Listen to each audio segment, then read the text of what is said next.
So to get started with measuring for your Nimco shoe, the first thing you're going to do is obviously assess your patient, as well as kind of get an idea of what type of orthotic you would like to build.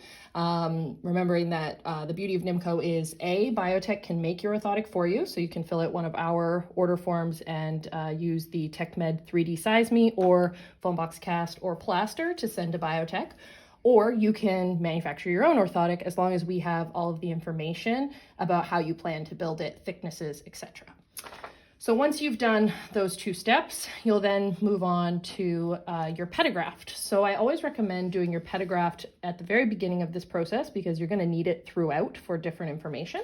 So we use this particular style. I find it works the best and is really nice. If you're going to do just basic tracings, just try to get as tight to the patient's foot as possible.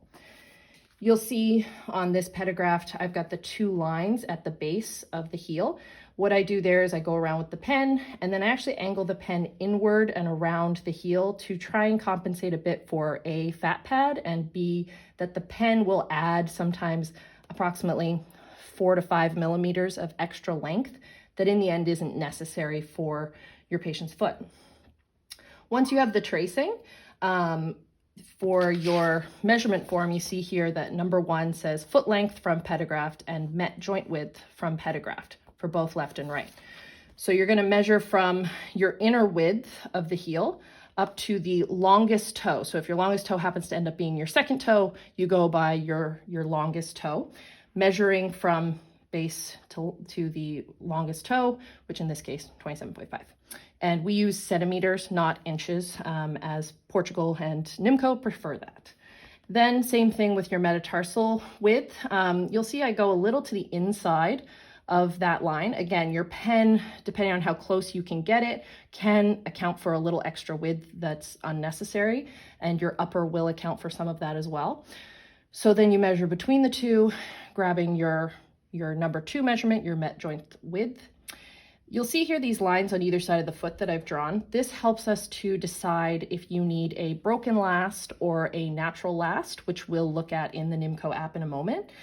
So basically the wider the V, the more likely that you should go broken, as the heel is clearly going to be much narrower than the forefoot, and the broken last will allow for better fit for your patient. If, like in this case, it's not a very extended V, the natural last will probably work better in this case. So once you've got your pedigraph measurements, the next thing you're going to want to do is do all of your manual measurements. You can use any soft measuring tape, and you're going to do your left and rights, making sure that, especially if you want something that's higher, that you're aiming to as high as your patient wants the boot to end up being. So we've gone up to 25 centimeters here, but if your patient wants it higher than that, just ensure that you add an extra measurement for that height to allow for that. Once you've got all of your measurements done, then you can move on to photos of the patient's foot. At this point, you will have landmarked, because for your measurements, you'll need these, your wrist measurement, which is at your kind of talar navicular joint circumference. So at approximately where you can feel the bend in the ankle, and then right down from the MLA up and around. So you're going to mark that in that area, as well as right across, bisecting the first from the edge of the first right over to your fifth. This will come in handy later with the app, that you have these measurements pre-marked so that your measurements on your form as well as your measurements on your app line up at the same spot in the end. And afterward, you're going to take photos from all angles of the foot to ensure that any bony prominences or shapes that you want us to see end up being captured in your photos and for your order. So the next step in the process is to get the Nimco app measurements, which is super important. So first things first, you want to download your Nimco app, obviously, as well as if you plan to do scanning for Biotech, or if you use it on your own, a TechMed 3D Size Me app. Both of these things will help to get us the information we need. So you're going to open your Nimco app, and you notice that it's upside down. That's because your scanner is on the top. So we have to flip it over so that everything stays level and your scanner lines up with the base of the foot. So at this point, generally we'll stand on its own. So as you can see, the front page is the user guide. So if all else fails, you can also use this to guide you through the app. So your starting foot position is, as you can see here, the foot is lined up fifth facing out. You want to line up the center of the heel with approximately, the center line of the foot. Obviously, if there's a large hallux valgus or something similar, you want to basically make it so that the foot is sitting as flush with the line as possible. You don't want it tilted more out or more in, because that's going to change how the app captures the foot from the side view. So we'll line it up nice and straight there. Then in this case, it's the right foot. So we click on right foot, you put in your patient's name, and that can also be whatever PO you want to use. If you prefer not to use your patient's name, you can name it whatever you want, as long as you know who that patient is. So as you can see here, it says profile view. So you're going to click that to start. And you'll notice that now the app has the visual. So you're going to pull that back to make sure that the black sheet isn't buckled. You see here it's buckled, there it's not. And along this front space here, there's a little spot that kind of shows you where the iPad should land. And as you're lining it up, the goal is to get sort of as many of the diamonds and that straight line as close as possible. Once you get as close as you think you need to be, you hit auto capture and you'll see your 4 points. If they don't appear immediately, you may just need to adjust your iPad slightly in order for it to capture correctly. Believe it or not, sometimes sunshine and different lighting will affect how the camera captures, so just keep that in mind as well. You may need to just adjust your settings. So once you've got your auto capture done, you're going to move these points, one to the base of the heel, and you see there it's sort of at not quite where it touches the ground, but not quite up at the top either. It's right at the base. And then where you would have put that line for your wrist measurement, you're going to line up that marker with that line that you did. And then, like I had said, you would have done a line straight across from the first bisection of the first right out to the fifth, so you can still see that line. And you're going to line that up approximately to that space. Now this one is not actually about the length, it's about the depth of your toes. So if you have a hammer toe that's much higher, you're going to place that to the highest point of the toe. If all of your toes are approximately the same depth, you're just going to go with whichever one appears visually to the higher space. This helps us with toe depth later on. So the next step in the process is to get your imprint. You can see there, and this is where you're going to use your pedigraph, and why doing it at the beginning of the process is the most important. So as you can see here, we've now lined up this right foot pedigraphed on the board, same as before. Your fifth is facing outward towards the mat, and you're making sure that it's lined up as similarly as possible to how the foot was before. Bisection of the heel, up through the second in this case, as the foot doesn't have any deformities. So once you get it settled, you're going to hit your arrow button and hit your imprint button.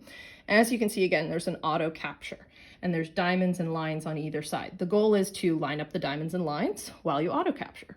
So as we go up and over it, you see those auto captures came in, and you can see that your lines are all visible on here, which is super helpful. So you're going to line up your base of your heel to the longest point of the toe, and then to those inside lines that you made previously, just like that. So at this point, you now have your auto captured points on the profile position, and you also have your auto captured imprint points. When you then go into shoe size, this helps Nimco and us figure out which last is appropriate. So as you can see here, you need to then adjust for a male or female client, adult or child, and then for the additional length on the foot. In this case, this is a male client, so we'll leave it as male as well as adult. Now, for the oversizing addition of foot length, I tend towards the plus 1.3, just to ensure that there's enough toe space going forward. And then you see here, normal last versus broken last. So that's where your pedigraph tells you, how's your V shape? Do you want to be a more normal last or broken? In this case, we'll leave it as normal. At this point, I like to save the data. If for some reason your iPad shuts down at this point or something goes awry, your data at this point in the game is saved. You then only have to do your left foot and your scans going forward. So we save our data and then we move on to scanning. So the next stage is your 3D scan. So you're going to click your 3D scan, and with the app, the right is actually the right. I know with a lot of these apps it looks a little different, so it's this one right here. So you're going to line the foot up in the bounding box so that it's all in red. And we do recommend a leg lifter or something so that you can really capture all around the leg. So you'll click your right foot button and you just start to move around the foot. And you want to basically slowly capture everything possible. So I like to go around, up over, get everything on top, then come down, get everything on bottom, and then come around to the side again and do it from the other side, capturing everything around the tops and bottoms, and then closing it underneath. The more you can capture from one side, the more you can capture the entire foot with no holes. This is going to help Nimco to make your last as perfect as possible, as well as then your orthotic scans will be helpful to make your base. So you're going to set that as your right. If you're unhappy with it, you can simply discard and start again. If you're used to scanning, this will be an easy thing for you. If it's a new process, just practice. It does come quite easily after you've done it a few times. So once you've set it, you can then go and look at your shoe size again. And you can now see that you've got all 3 boxes filled in for the right. We're still waiting on the left, obviously, in this case, but I once again would save that data. If you go into your archives, you can now see that I've saved that 3 times. The top one is your most recent, which will show everything. At the end, you can delete any you don't need, but for now, as long as you have them there, you know if something goes wrong, you have those saved.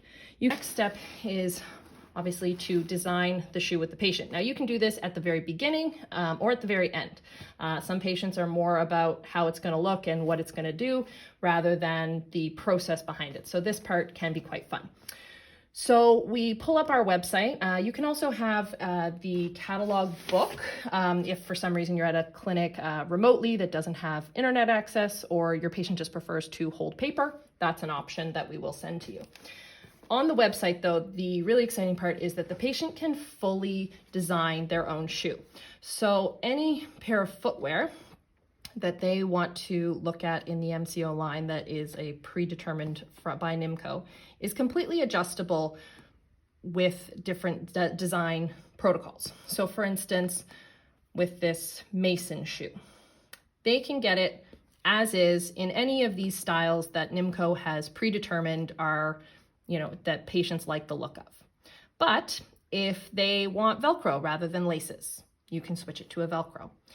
If they want zippers to help with putting the shoe on, taking it off, but they still want the visual of a lace, you can add a zipper to the medial column or the lateral column.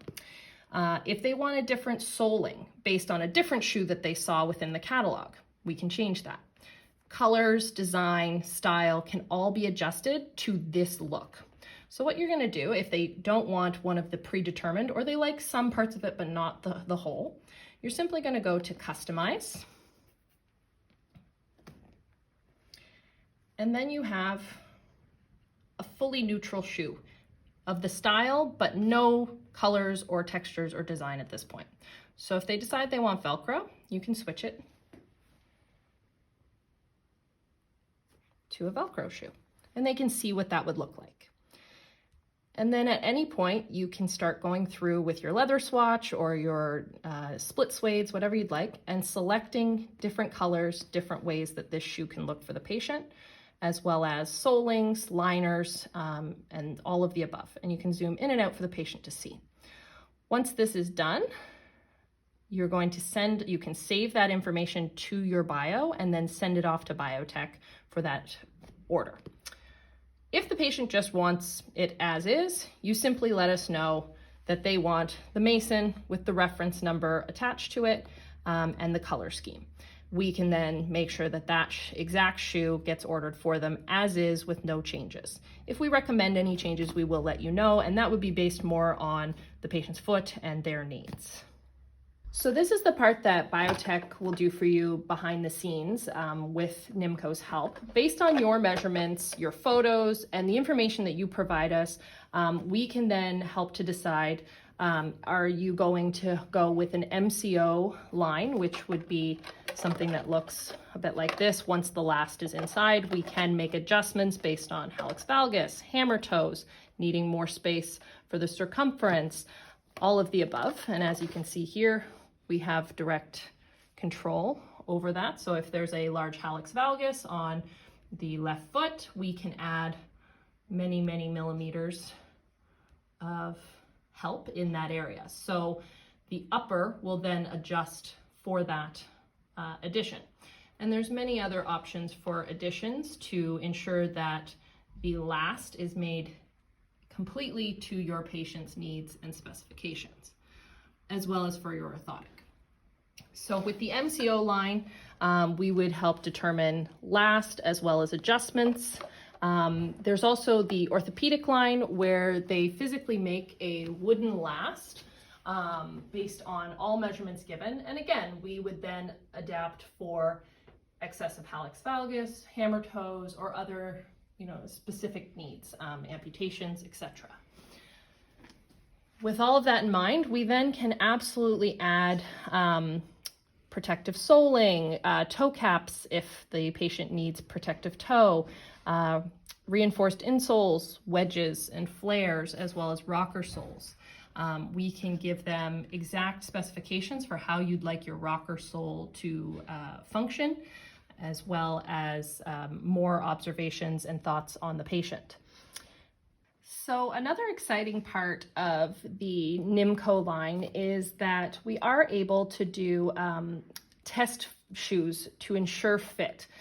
In some cases, it's not necessary, but in others, especially for new users as well as exceedingly special feet, we do recommend it.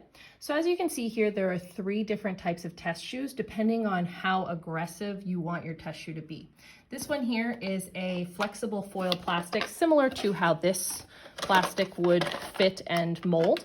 It does come with a heel and a base in order to allow the shoe to fit on. And we do recommend having the orthotic in that to ensure depth and width. This style here is obviously, as you can see, it's laced, it's more firm. This would be for someone who really you wanted to test any high sidewalls or stiffeners to ensure fit. And this one here is a hard plastic, a PVC as they call it. And again, this would be for your maybe a heavier patient who isn't going to adjust to the lightweight plastic, or someone who needs a little more reinforcement when doing the test shoe. Our primary one is the foil plastic. It does work beautifully and allows us to visualize any potential pressure areas before building the shoe itself. So now that you've run through this video, you should have a pretty good handle on how to order using the Nimco system. If you have any questions or concerns, we do offer online counseling for this, as well as, in person as needed and as possible at this point. If you have any questions, please feel free to email biodev.nimco@gmail.com, and you'll have direct access to myself, Dax Hooper, as well as Brian Studley.